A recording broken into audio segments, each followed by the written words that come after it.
Imaginez, vous avez 19 ans, vous êtes dans votre dortoir à Harvard, et en une nuit, vous créez un site qui va changer la vie de 3 milliards de personnes. Cette histoire paraît folle, mais c'est exactement ce qui s'est passé un soir de février 2004. Et croyez-moi, le chemin jusqu'au sommet a été bien plus chaotique que vous ne l'imaginez. Bienvenue sur Erudial, et aujourd'hui, on plonge dans l'histoire vraie de Mark Zuckerberg.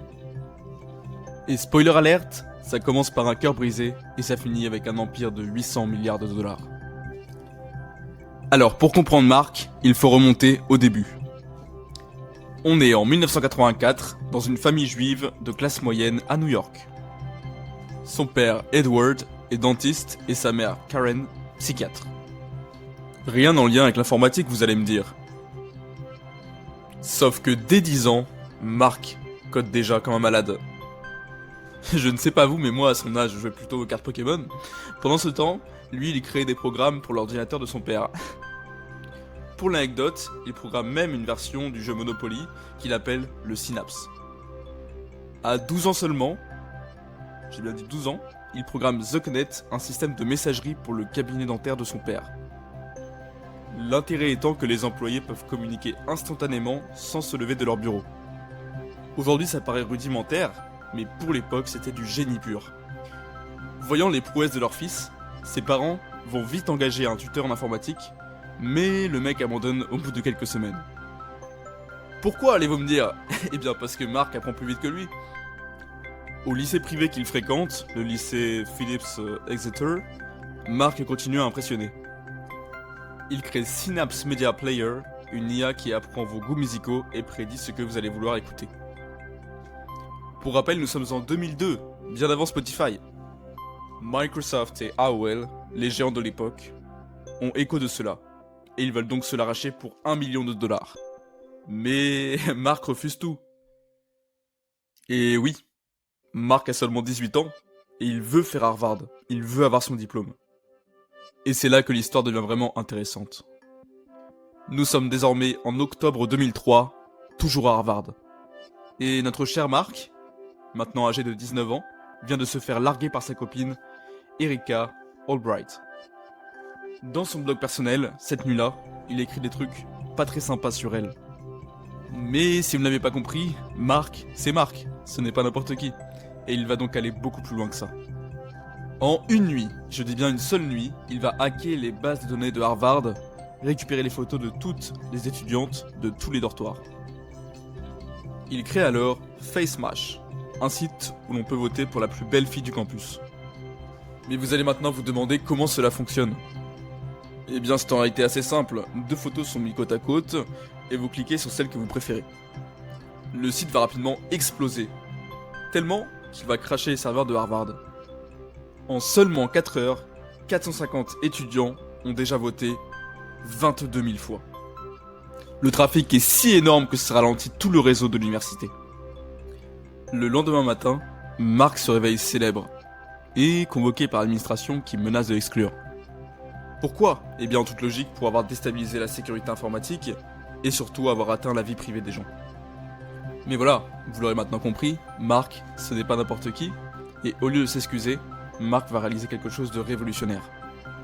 En effet, il a bien vu que les gens adoraient regarder et commenter les autres en ligne.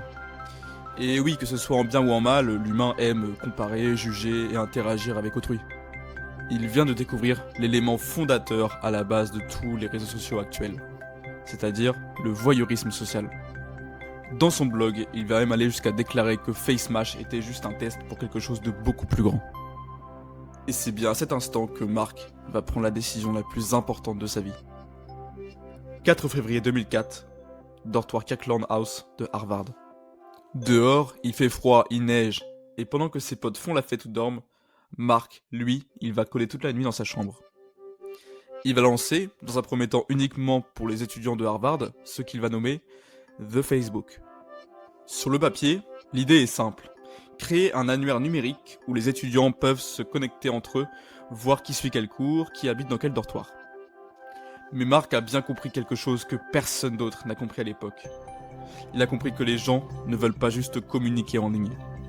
Et oui, en réalité les gens veulent aller plus loin que ça, ils veulent carrément se montrer sur les réseaux. Ils veulent contrôler leur image, choisir leurs photos et raconter leur vie. Et c'est une véritable révolution, parce que tous les autres sites sociaux de l'époque, Friendster, MySpace, se focalisent sur la messagerie ou la musique. Les résultats ne se font pas attendre. En 24 heures, il y a déjà 1200 inscrits sur son site. Puis en une semaine, ce chiffre passe à 2500. Au bout d'un mois seulement, c'est déjà la moitié de Harvard qui est dessus. Et la nouvelle se propage. D'autres étudiants, venus de Yale, Columbia, Stanford, supplient Mark de les ajouter. Il comprend alors qu'il vient de construire quelque chose d'énorme. Il va alors s'associer avec ses copains de chambre, tout d'abord Eduardo Saverin, qui est un fils de riche brésilien, pour les finances et le business plan. Il va également faire appel à Dustin Moskovitz, j'espère que je le prononce bien, pour l'aider sur le code, et c'est lui qui va optimiser la plateforme pour gérer les utilisateurs. Enfin, il va trouver en Chris Hughes, le roi de la com, qui va gérer le marketing et la stratégie. Ça y est, il a enfin son équipe de rêve, née dans le dortoir étudiant. Mais il y a un petit souci que Mark va traîner pendant des années. En effet, 3 étudiants de Harvard également, Cameron et Tyler Winklevoss, les jumeaux rameurs, et Diva Narendra, prétendent que Mark leur a volé leur idée. Ces derniers avaient contacté Mark quelques mois plus tôt pour créer Harvard Connection, un réseau social exclusif pour étudiants d'élite. Mark les avait alors écoutés, puis avait disparu, pour lancer de son côté Facebook. Est-ce que les similitudes entre Facebook et le projet des frères étaient une coïncidence ? En tout cas, eux, de leur côté, ils ne le pensent pas une seconde. Le problème pour Mark, c'est que ces accusations vont le poursuivre pendant des années et vont lui coûter des dizaines de millions en procès. Mais à ce moment, Mark n'en a rien à faire. Lui, il a une vision beaucoup plus grande. À l'été 2004, notre cher Mark prend la décision la plus folle de sa vie. Il abandonne Harvard à quelques mois de son diplôme. Ses proches sont absolument furieux. En même temps, imaginez la scène. Votre fils abandonne l'université la plus prestigieuse du monde pour aller jouer l'entrepreneur en Californie. Son père le met en garde. « Mon fils, tu es en train de gâcher ta vie. » Mais Mark il s'en fiche. Il déménage à Palo Alto avec ses 3 cofondateurs et $1000 en poche. Oui, seulement $1000. Son plan ? Eh bien, il ne fait pas rêver.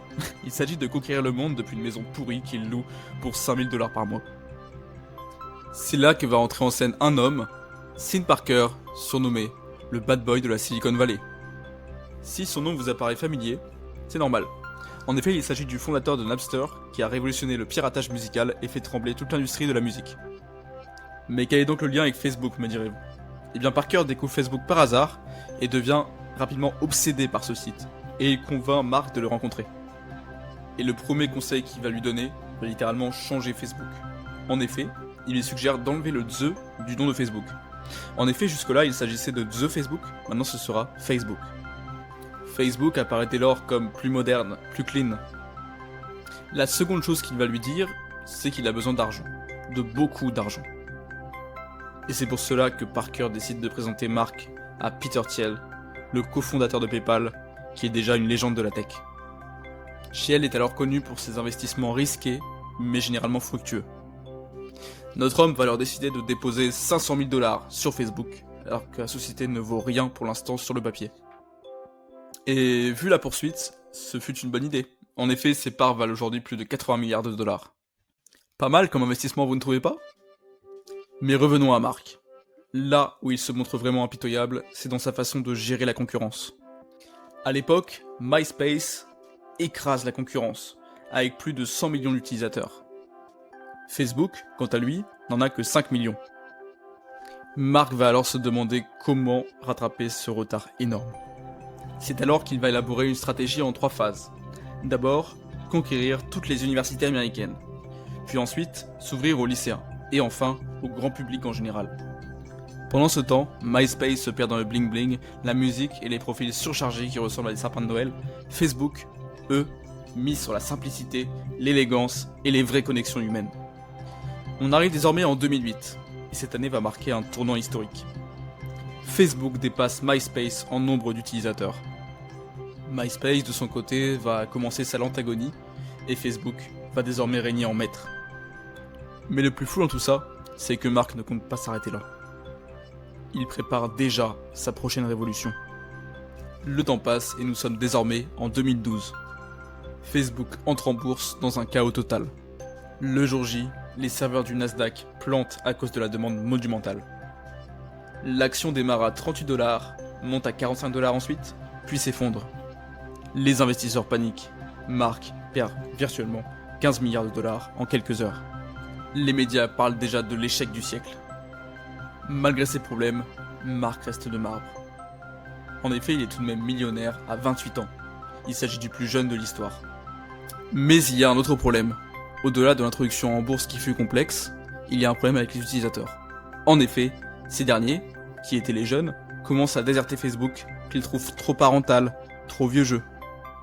Ils commencent alors à migrer vers d'autres plateformes, plus cool, plus visuelles. Mais comme souvent, Mark va trouver rapidement une solution. Il développe alors une stratégie que peu d'entrepreneurs osent. Il achète littéralement tout ce qui bouge et tout ce qui menace son empire. Premier coup de génie, Instagram. En 2012, cette petite application de retouche photo créée par seulement 2 personnes, Kevin Systrom et Mike Krieger, cartonne chez les jeunes. Si bien qu'en 2 ans, c'est plus de 100 millions de personnes qui utilisent l'application. C'est du jamais vu. C'est alors que Mark propose un rachat pour 1 milliard de dollars. Tout le monde se dit qu'il est complètement fou. Une appli avec 13 employés, qui n'a jamais gagné un centime, 1 milliard. Même ses propres investisseurs pensent qu'il perd la tête. Mais à l'heure où je vous parle, comme vous le savez sûrement, Instagram a continué à percer, et aujourd'hui, il vaut plus de 100 milliards de dollars. Mais notre cher Mark ne s'est pas arrêté là, il a ensuite acquis WhatsApp. C'est alors 19 milliards de dollars qui sont mis sur la table par Mark pour l'acquisition la plus chère de l'histoire de la tech à l'époque. 19 milliards de dollars pour une application créée par 2 ex-employés de Yahoo, Ian Koum et Brian Acton, qui avaient été refusés à l'embauche chez Facebook quelques années auparavant. L'ironie est savoureuse. Pour la petite histoire, Koum, l'un des 2 fondateurs qui est maintenant milliardaire, écrira sur Facebook « Enfin embauché ». Mais le fondateur de Facebook va encore plus grand, il ne compte pas s'arrêter en si bon chemin. Il va alors essayer d'acheter Snapchat pour 3 milliards de dollars. Les gérants de Snapchat, dont son fondateur Evan Spiegel, 23 ans à peine, refusent. Mais Mark ne compte pas en rester là. Il copie toutes les fonctionnalités de Snapchat et les incorpore sur Instagram. Les stories, les filtres, les messages qui disparaissent, absolument tout y passe. Le résultat est simple, Snapchat va stagner autour de 300 millions d'utilisateurs. Pendant ce temps, Instagram explose à plus de 2 milliards. C'est là que l'on réalise une vérité dérangeante. Mark n'est pas seulement un génie de programmation, c'est aussi un stratège impitoyable qui ne laisse absolument rien au hasard et qui élimine systématiquement ceux qui s'opposent à lui. Mais en 2016, tout l'empire de Mark bascule dans la controverse. L'élection présidentielle américaine révèle que Facebook a été massivement manipulé par des acteurs étrangers. On parle notamment de Russes qui ont diffusé de fausses informations pour influencer le vote. Des millions d'Américains ont alors été la cible de fake news qui sont apparus sur leur fil d'actualité. Puis arrive le scandale qui va presque détruire Facebook, Cambridge Analytica. Cette société britannique de data analytics a récupéré les données personnelles de 87 millions d'utilisateurs Facebook, leurs goûts, leurs peurs, leurs habitudes, sans leur autorisation. Quel est le but, me demanderez-vous ? Eh bien, il s'agissait de créer des profils psychologiques ultra précis pour manipuler les électeurs lors des campagnes politiques. On peut notamment penser à la campagne qui a vu élire Donald Trump aux États-Unis d'Amérique, ou encore au Brexit. C'est littéralement de la manipulation de masse à échelle industrielle. Il est alors demandé à Mark de s'expliquer devant le Congrès américain. On le voit alors débarquer en costume cravate, face à des sénateurs de 70 ans qui ne comprennent rien à la tech. Et il tente alors de leur expliquer pendant des heures comment fonctionne son empire. Certaines phrases des sénateurs apparaissent lunaires aux yeux de Mark. Je pense notamment à un sénateur qui lui demanda « Comment faites-vous pour gagner de l'argent ?» Mark, qui se retient de rire, va alors déclarer « Sénateur, nous vendons de la publicité ». Le contraste entre le jeune génie de la tech et les vieux politiques devient alors viral. Pendant les auditions, les révélations s'enchaînent comme un cauchemar. Algorithme qui favorise exprès la colère et l'indignation. Il est aussi accusé d'augmenter la dépression chez les jeunes à cause d'Instagram. On l'accuse enfin de désinformation et de propagation de théories du complot. L'entreprise qui était censée connecter le monde et le rendre plus ouvert est maintenant accusée de le diviser et de le rendre plus toxique. La sanction ne tarde pas à tomber. Mark Zuckerberg va perdre 100 milliards de dollars en bourse en une seule journée. Facebook devient l'entreprise la plus détestée d'Amérique. Les employés claquent la porte en masse, les annonceurs fuient et les gouvernements menacent pour certains de démanteler l'empire. Pour la première fois, Mark semble totalement perdre le contrôle. Mais là où il montre son vrai génie, c'est dans sa capacité à se réinventer quand tout semble perdu. 2021, Mark change le nom de Facebook en Meta et mise tout sur le métaverse. Il se consacre dès lors à la réalité virtuelle, au monde virtuel, aux avatars. Il est tellement convaincu qu'il investit 10 milliards de dollars par an dans cette vision. Mais les investisseurs, eux, n'y croient plus. L'action s'effondre. Mais Mark, de son côté, il croit bien à son idée, il ne l'abandonne pas. Nous arrivons désormais en 2024.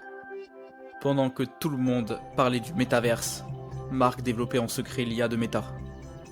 Llama, son intelligence artificielle, tente de concurrencer directement ChatGPT. Instagram et Facebook vont rapidement intégrer l'IA. Et c'est alors que les résultats explosent, l'action remonte en flèche, Mark redevient l'un des hommes les plus riches de la planète. Aujourd'hui, à 41 ans, Zuckerberg règne sur un véritable empire de 3,8 milliards d'utilisateurs. De Instagram à WhatsApp en passant par Threads et bientôt le Metaverse, il contrôle une partie énorme de nos vies numériques. L'histoire de Mark Zuckerberg, si on devait la résumer, c'est donc celle d'un jeune génie qui a transformé sa rupture amoureuse en révolution du numérique. L'histoire d'un mec qui a abandonné Harvard pour changer la façon dont 3 milliards de personnes communiquent. Qu'on l'aime ou qu'on le déteste, on ne peut pas nier une chose, il a créé quelque chose que personne n'avait imaginé auparavant. Et vous, que pensez-vous de cet homme? Est-ce plutôt un génie visionnaire ou alors un manipulateur? N'hésitez pas à me partager votre point de vue dans les commentaires. Et si cette histoire vous a plu, je vous invite à liker la vidéo, à commenter, à me donner vos retours sur cette première vidéo de la chaîne, et je vous dis à bientôt pour d'autres histoires d'entrepreneurs et de personnes à succès. Il est temps pour moi de vous dire à bientôt, et on se retrouve dès après-demain pour une nouvelle vidéo.